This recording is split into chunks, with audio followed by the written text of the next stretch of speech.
रायगंज विश्वविद्यालय में परीक्षा की ड्यूटी कर चुके शिक्षा कर्मियों को समय पर भुगतान न मिलने से नाराज शिक्षा कर्मियों ने रायगंज विश्वविद्यालय परिसर में विरोध प्रदर्शन किया। रायगंज विश्वविद्यालय में यह विवाद काफ़ी दिनों से चलता आ रहा है, जिसका समाधान अभी तक नहीं निकल पाया है।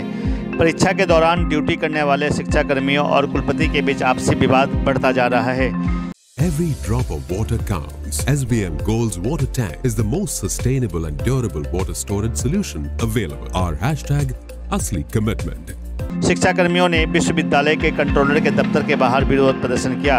विश्वविद्यालय के कर्मचारी सुबीर चक्रवर्ती ने बताया कि हर साल परीक्षा के दौरान ड्यूटी करने वाले शिक्षकों और अस्थायी शिक्षा कर्मियों को भुगतान किया जाता है, लेकिन इस बार परीक्षा सितंबर महीने में होने के बावजूद भी उन्हें उनका बकाया पैसा नहीं मिला है।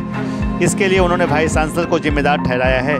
कर्मचारियों ने बताया कि दूसरे, चौथे और छठे सेमेस्टर की परीक्षाओं में नियुक्त शिक्षकों सहित अस्थायी कर्मचारियों को इस काम में लगाया गया था, लेकिन उनमें से किसी को भी अब तक पैसा नहीं मिला है। एग्जामिनेशन कंट्रोलर डॉक्टर सुमय भौमिक ने भी स्वीकार किया है कि परीक्षा के लिए नियुक्त करीब 100 लोगों को अभी तक भुगतान नहीं मिला है। आंदोलन कर रहे अस्थायी शिक्षा कर्मियों ने आरोप लगाया है कि पैसों का भ्रष्टाचार किया गया है, लेकिन कंट्रोलर डॉक्टर सुमय भौमिक ने आरोप को गलत ठहराते हुए कहा है कि पैसे के भुगतान में देरी हुई है, यह सच है, लेकिन जल्द ही अस्थायी शिक्षा कर्मियों को भुगतान कर दिया जाएगा। इसमें भ्रष्टाचार का कोई भी मामला नहीं है। আমার নাম সুবীর চক্রবর্তী। আজকে আমরা রায়গঞ্জ ইউনিভার্সিটি স্টাফ হিসাবে এখানে এসেছি। কি দাবি আপনাদের? আমাদের দাবি হচ্ছে আমাদের সেপ্টেম্বর মাসে আমাদের পরীক্ষা, আগস্ট মাসে পরীক্ষা হয়েছিল। এই পরীক্ষায় আমরা একটা সাম্মানিক অর্থ পাই, এই টিচার থেকে শুরু করে নন টিচিং।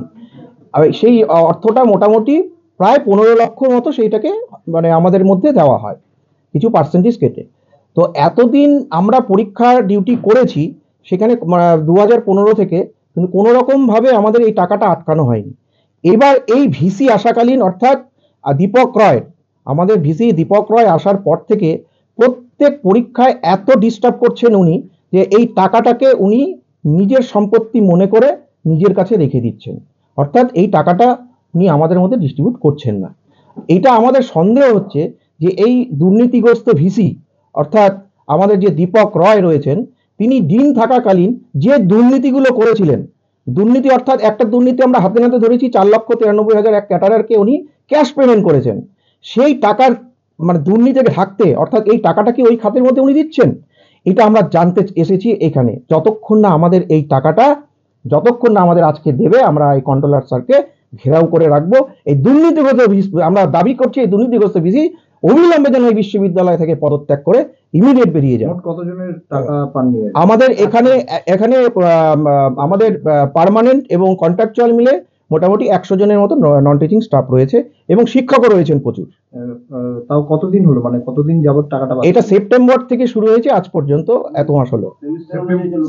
এটা মানে এই সেমিস্টারটা ছিল হচ্ছে সেকেন্ড সেমিস্টার, ফোর্থ সেমিস্টার এবং সিক্স সেমিস্টার। মানে 15 লক্ষ টাকা আটকে আছে। 15 লক্ষ টাকা এটা একটা ওঠে, তার মধ্যে থেকে কিছু পার্সেন্টেজ ইউনিভার্সিটি ফান্ডে থাকে এবং কিছু পার্সেন্টেজ 42% শিক্ষকদের মধ্যে থাকে এবং 36% নন টিচিংদের মধ্যে থাকে। সেই টাকাটার আনুমানিক হচ্ছে 5 লক্ষ টাকা আমাদের নন টিচিংদের মধ্যে, সেই টাকাটা এখনো পর্যন্ত আমাদের দেয়নি। কারণ আমরা তৃণমূল করি বলে, এই ভিসি বিজেপির ভিসি তৃণমূল করি বলে, আমরা এই কর্মচারীরা তৃণমূল করে বলে বিজেপির ভিসি এই টাকাটাকে আটকে রেখেছে। যদি দাবি না মানা হয় আজকে আমরা কন্ট্রোলার স্যারকে ধরে রাখবো, কারণ ঘেরাও করে রাখবো যতক্ষণ না এটা সমস্যার সমাধান হয়। আর উনি কি হিসাবে এটা আটকাতে পারেন? এতদিন এত ধরনের ভিসি, অনেক ধরনের ভিসি এসেছিল, অন্যান্য জায়গা থেকে এত সভ্য ভিসি এসেছেন, এই অসভ্য ভিসি এসে মানে আমাদের রায়গঞ্জ বিশ্ববিদ্যালয়ের পরিবেশটাকে নষ্ট করার চেষ্টা করছে। এটাও একটা তার উদাহরণ।